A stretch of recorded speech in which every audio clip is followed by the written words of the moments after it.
बहुत समय पहले की बात है। उसी नगर नाम के एक राज्य में एक राजा राज्य किया करता था। उस राजा का नाम सीवी था। वह एक चक्रवर्ती सम्राट था और अपनी महानता और दयालुता के कारण प्रसिद्ध था।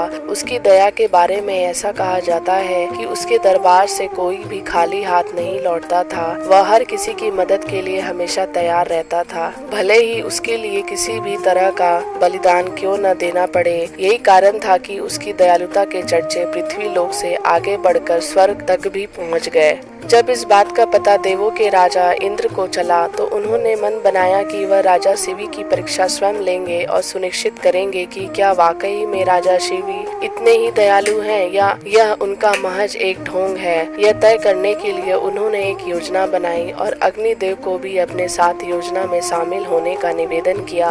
राजा इंद्र की बात पर अग्निदेव भी राजा शिवी की परीक्षा लेने के लिए तैयार हो गए। फिर क्या था, राजा इंद्र ने एक बाज का रूप धारण किया और अग्निदेव ने एक कबूतर का। दोनों राजा शिवी के दरबार की ओर चल दिए। अग्निदेव कबूतर के रूप में आगे गए और इंद्र बाज के रूप में इस प्रकार उनके पीछे चले गए कि मानो एक बाज कबूतर का शिकार करने के लिए उसके पीछे उड़ रहा हो। थोड़ी ही देर में अग्निदेव कबूतर के रूप में राजा शिवी के दरबार में पहुंचे और राजा शिवी की जांघ पर बैठ गए। उन्होंने राजा से कहा कि एक बाज उसका शिकार करने के लिए पीछे आ रहा है, वह उसकी जान बचा ले। कबूतर की यह बात सुनकर राजा ने कहा, बिल्कुल भी चिंता न करो, मेरे होते हुए वह बाज तुम्हारा कुछ भी बिगाड़ नहीं पाएगा। मैं तुम्हारी रक्षा करने का वचन देता हूँ। राजा ने वचन देते ही बाज के रूप में इंद्रदेव भी शिवी के दरबार पहुँच गए। उन्होंने राजा शिवी से कहा कि वह कबूतर मेरा शिकार है, उसे मारकर वह अपने अपने बच्चों की भूख मिटाएगा।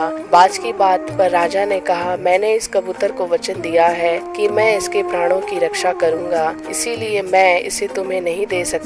राजा की यह बात सुनकर बाज बोला, अगर आप इसे मुझे नहीं दोगे तो मैं और मेरे बच्चे भोजन के अभाव में भूखे रह जाएंगे, इसीलिए इसे तो आपको देना ही होगा। बाज की यह बात सुनकर राजा शिवी थोड़ी देर सोच में पड़ गए और कुछ विचार करने लगे। विचार करने के बाद राजा शिवी ने बाज से कहा, अगर मैं तुम्हें इस कबूतर के वचन के बराबर मांस दे दूं तो तुम्हारी और तुम्हारे बच्चों की भूख मिट जाएगी। ऐसे में इस कबूतर के प्राण भी बच जाएंगे और मेरा वचन भी बना रहेगा। राजा की इस बात पर बाज के रूप में आए इंद्रदेव राजी हो गए, लेकिन उन्होंने राजा के सामने एक शर्त रख दी। बाज ने कहा, महाराज मैं तैयार हूँ, लेकिन आपको कबूतर के वजन का मांस अपने शरीर से देना होगा। बाज की यह बात सुनकर राजा ने सोचा कि कबूतर का वजन कितना होगा। अगर मैं अपने शरीर से ही इसके वजन के बराबर मांस दे देता हूँ तो इस कबूतर की जान बच जाएगी। यह सोचकर राजा ने अपने एक दरबारी को एक तराजू लाने का आदेश दिया। दरबार में तराजू लाया गया।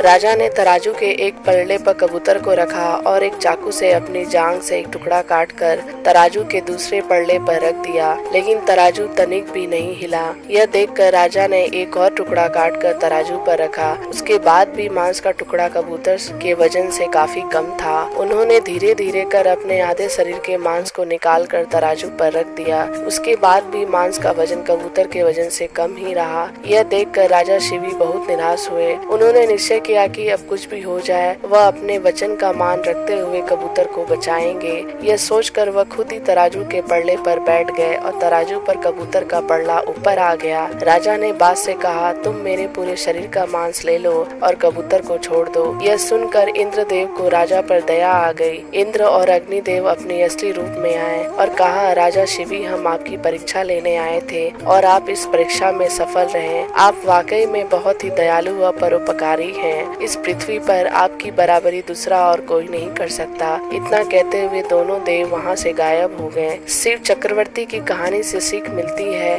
कि इंसान को किसी भी हाल में दया और परोपकार का साथ नहीं छोड़ना चाहिए, क्योंकि जिसमें दया और परोपकार का वास करता है भगवान भी सदैव उसकी मदद के लिए तैयार रहते हैं।